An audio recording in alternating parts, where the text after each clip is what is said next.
there, it's Rachel. I'm going to be talking to you about caffeine use in athletics. So, caffeine is the most widely used drug in the world. It can be found in common day items like coffee, tea, soda, but it can also be found in your pre-workout supplements. It can be found in energy bars, and it can even be found in headache remedies like Excedrin, but it does have its benefits.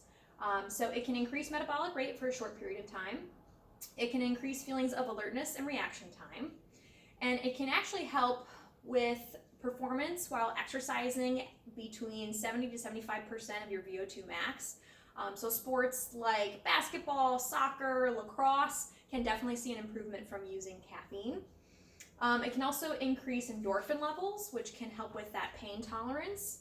And it can also have slight increases in repetitions to failure. So it can help in your training as well as your competition. So disadvantages of caffeine use. Some can experience anxiety and restlessness. It can affect your sleep if you're consuming it later in the day. It can reduce hydration levels, and that can definitely affect performance. So you just want to keep some of those things in mind. It is possible also to build up a tolerance to caffeine, and it can be addictive. So again, two big things to keep in mind when using caffeine. Moving on, who should be using caffeine? So we really have two groups when it comes to caffeine. You've got responders and non-responders. Obviously, responders can receive the benefits of caffeine and caffeine use, and then your non-responders don't really feel much when using it. Those of you who currently use caffeine might not feel its effects with a small dose, so you just want to keep that in mind if you are thinking about using a caffeine supplement. And then NCAA guidelines, definitely we want to cover this. So it should be noted that in large quantities, caffeine is a banned substance. So consuming about 500 milligrams of caffeine, which is a lot of caffeine, is banned.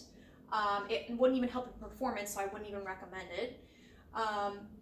And that's roughly 7 cups of coffee, so just keep that in mind. If you're consuming high amounts of caffeine, we definitely want to have a talk.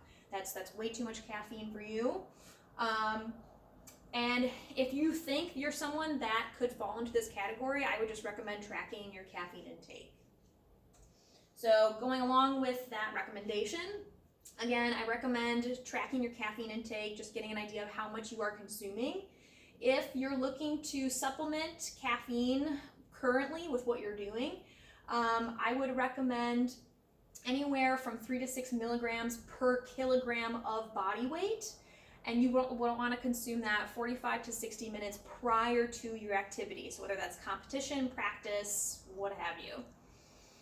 It would also be best to abstain from caffeine 24 hours prior to use, but obviously that can be impractical. So if you feel like that's not doable for you, that's totally okay.